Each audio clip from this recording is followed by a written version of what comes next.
Solo Leveling season 2 total 13 episodes के साथ खत्म हो चुका है और अब हम इसके आगे की स्टोरी को कंटिन्यू करने वाले हैं। आज की ये वीडियो बहुत ज्यादा खतरनाक होने वाली है, इसीलिए वीडियो को अंत तक जरूर देखना। तो स्टोरी वहीं से स्टार्ट होती है जहां से सीजन 2 खत्म हुआ था। लास्ट एपिसोड में हमने देखा था कि जिन्वू जेजू आइलैंड रेड में शामिल होता है और एंट किंग बेरू को खत्म करके उसे अपना शैडो सोल्जर बना लेता है और बची हुई एंट्स को हंटर्स और बेरू सहित जिन्वू के शैडो सोल्जर्स द्वारा कुछ ही दिनों में खत्म कर दिया जाता है। इसके अलावा हमने नेस्ट के अंदर कुछ हंटर्स के सामने 2 मोनार्क्स को भी देखा था जो कि शैडो मोनार्क को खोज रहे होते हैं और उनके जाने के बाद हम वहां पर जिन्वू के फादर को देखते हैं जो उन मोनार्क्स पर नजर रख रहे होते हैं। सभी एंट्स के खत्म होने के बाद ये रेड कंप्लीट हो चुकी थी। मिशन पूरा होने के कुछ दिनों बाद जो इस रेड में मर चुके थे उनके फ्यूनरल में जिन्वू सहित कई हंटर्स और नॉर्मल सिविलियंस भी आए हुए होते हैं। जहाँ कुछ लोग जिन्वू की तारीफ कर रहे थे वहीं कुछ लोग उसे दोषी मान रहे थे कि अगर वो रेड में पहले जाता तो बहुत से लोगों की जान बच सकती थी। लेकिन जिन्वू को किसी की बात से फर्क नहीं पड़ता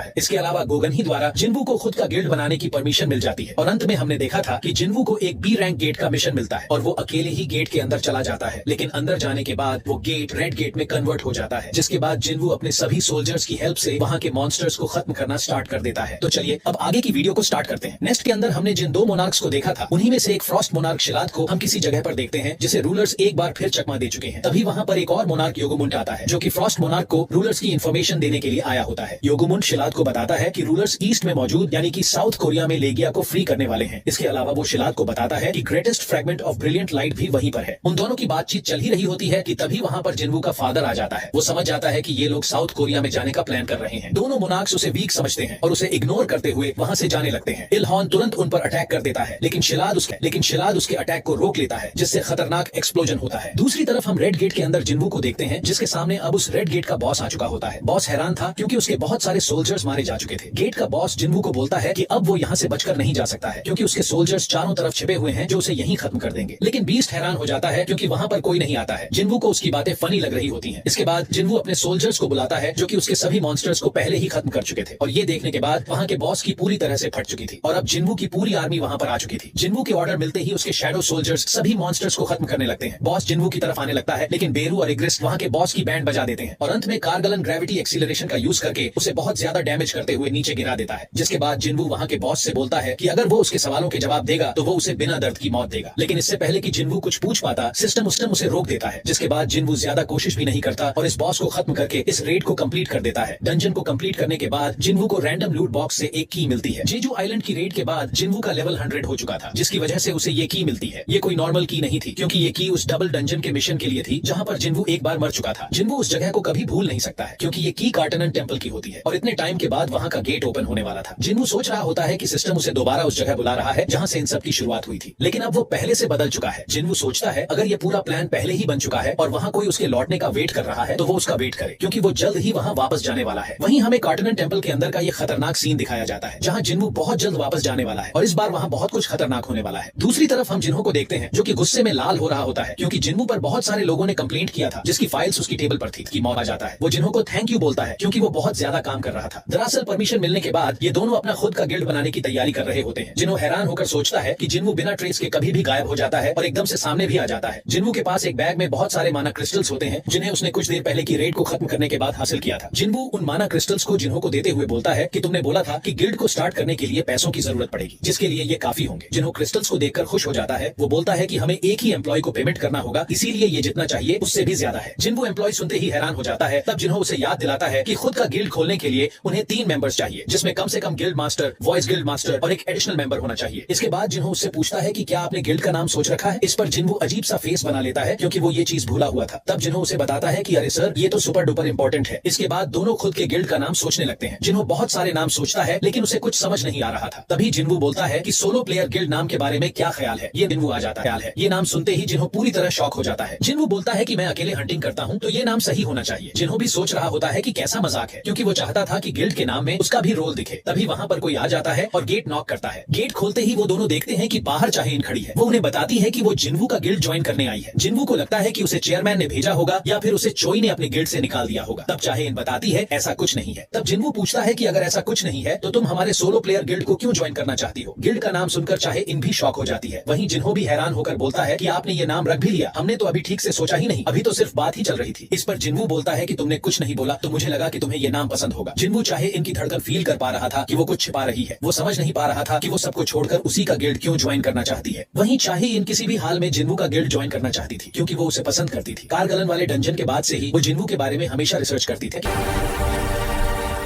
आगे की वीडियो देखने के लिए सब्सक्राइब कर लो हमें।